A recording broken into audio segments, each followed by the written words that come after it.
You just found yourself in the middle of a low back pain flare-up. Here are some exercises that you can do to help get through it. The first thing that I like to do when dealing with these kind of flare-ups is to try to reduce whatever kind of muscle tension is going on. When the body perceives some kind of potential risk in the spine, it likes to lock all those muscles down. So we got to get them nice and loose to prevent there from being any long-lasting effects from that tightness. So the first thing that I like to do is I'll grab a lacrosse ball, and Caleb here is going to demonstrate. It's not going to be much to see, but he's basically going to take this ball and massage the muscles on the side of the spine here, as well as the muscles in the top part of the posterior hip here. That's going to reduce any kind of pulling that's happening on those various insertion points in the spine itself, as well as the pelvis. So Caleb can grab the ball here.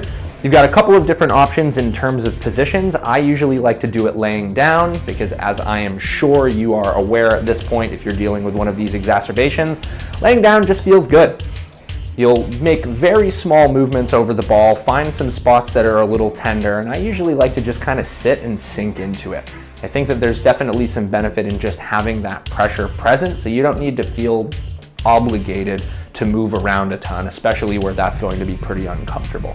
I would spend probably 2 or 3 minutes hitting each respective area between the muscles in the lower back as well as the muscles in the glute, again, just to make sure that we're loosening everything up nice. The next thing that I like to do is I like to introduce some small attenuated versions of different movements that your spine is responsible for so that we can start desensitizing those things, again, preventing this long-lasting effect from these flare-ups. So the first movement that we're going to do is going to be an extension-based movement, and we're going to approach that with something called a prone on elbows.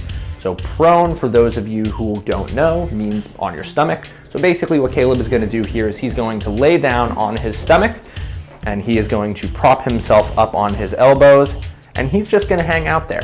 There's a couple of different ways that we can approach this depending on what your comfort level is. One is, as Caleb is demonstrating here, just getting into that position and sustaining that position. Alternatively, he can come out of that position by lowering himself back down to the table and then performing a repeated extension here to get a little bit more of that kind of rhythmic movement in the low back.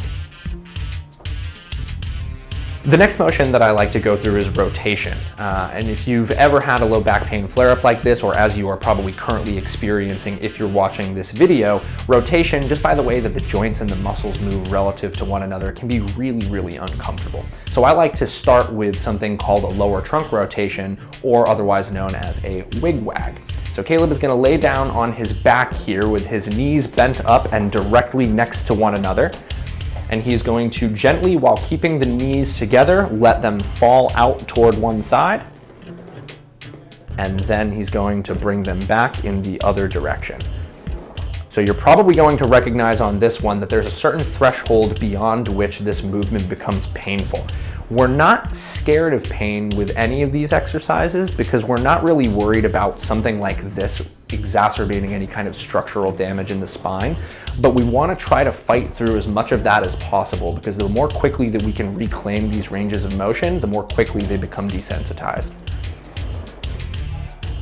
The last motion that I like to work through is going to be flexion movements. These ones are probably going to be a little uncomfortable because they're going to stretch a lot of those muscles that are relatively tight for you right now. So the way that I like to approach this one, again, to attenuate it appropriately to make it a little more tolerable, is by doing a kind of seated child's pose / table slide exercise, which we'll demonstrate here. So Caleb is sitting on the chair with his hands on the pillowcase. That's going to allow it to slide a little bit more easily across the table there. He is going to slowly reach his hands forward, coming into a global flexion position with the spine. So you can see everything kind of rounding out there. And same thing for this one as with the others. There are a couple of different ways that you can perform it. As Caleb has shown over these first couple of reps, you can do a kind of rhythmic reciprocal stretch and relax. Or if it feels particularly good for you, you can hold that position for a sustained stretch and achieve a similar effect in a slightly different way.